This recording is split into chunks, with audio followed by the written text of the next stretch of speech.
আছে, সততা আছে, আইনের শাসন আছে, জনগণের উন্নয়ন আছে। আমি সেই রাজনীতি করি। যারা আমার সঙ্গে থাকবে আমি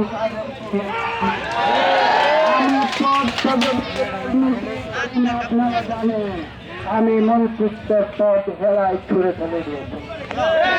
এবং আপনারা এই বিশ্বাস রাখবেন বাংলাদেশের মানুষকে সঠিক রাজনীতি নিয়ে যাওয়ার জন্য আজকে নবীন প্রজন্ম ছাত্র সমাজ যে প্রত্যয় ব্যক্ত করেছে, ইনশাআল্লাহ আমি তাদের সেই সঠিক রাজনীতির পথে আছি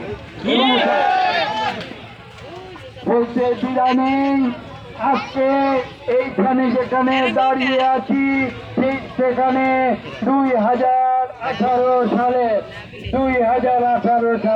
10-11 ডিসেম্বর আমরা এখানে শান্তিপূর্ণ মিছিল নিয়ে আজকে যেভাবে এসেছি ঠিক এভাবে এসেছিলাম। আওয়ামী সন্ত্রাসীরা আমাদের উপরে আক্রমণ করে আমাদের একশত মোটর সাইকেল তারা ভেঙে পুড়িয়ে চুরমার করে দিয়েছিল। আমাদের নিয়ে নেতা কর্মীকে আহত করেছিল।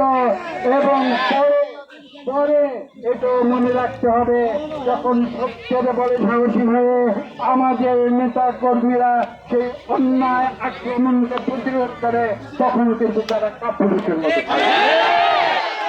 আমি জানতে চাই সেই সন্ত্রাসী আওয়ামী দুর্বৃত্তরা আজকে বেলাপথে কোথায় আছে?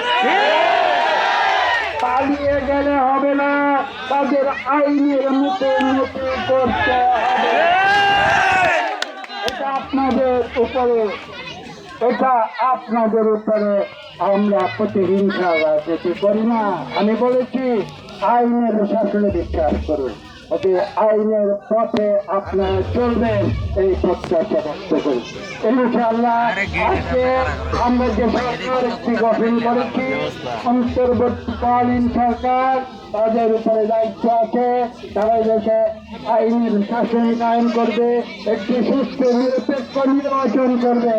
এবং যদি ইনশাআল্লাহ আগামীতে সেই সুস্থ নিরপেক্ষ নির্বাচন তারিখ ঘোষণা হয়, তখন আমরা 2018 সালের মতো আবার আমরা এখানে শত শত মানুষের মিছিল নিয়ে আসবো এবং একটি সত্য প্রতিষ্ঠিত করব যে আমরা বিএনপি হিসাবে শহীদ প্রেসিডেন্ট জিয়া রহমানের সততা রাজনীতিজীবী, আইনের রাজনীতিতে বিশ্বাসী এবং ইনশাআল্লাহ এদেশের যোগ্য মানুষ যারা আছে, জিয়া রহমান যেভাবে যোগ্য মানুষ দিয়ে একটি যোগ্য ক্যাবিনেট অফ মেরিট সৃষ্টি করেছিলেন, ঠিক সেভাবে আমরা যোগ্য মানুষ দিয়ে এই দেশ তাদের উপরে পরিচালনার ভার চাপিয়ে দেব।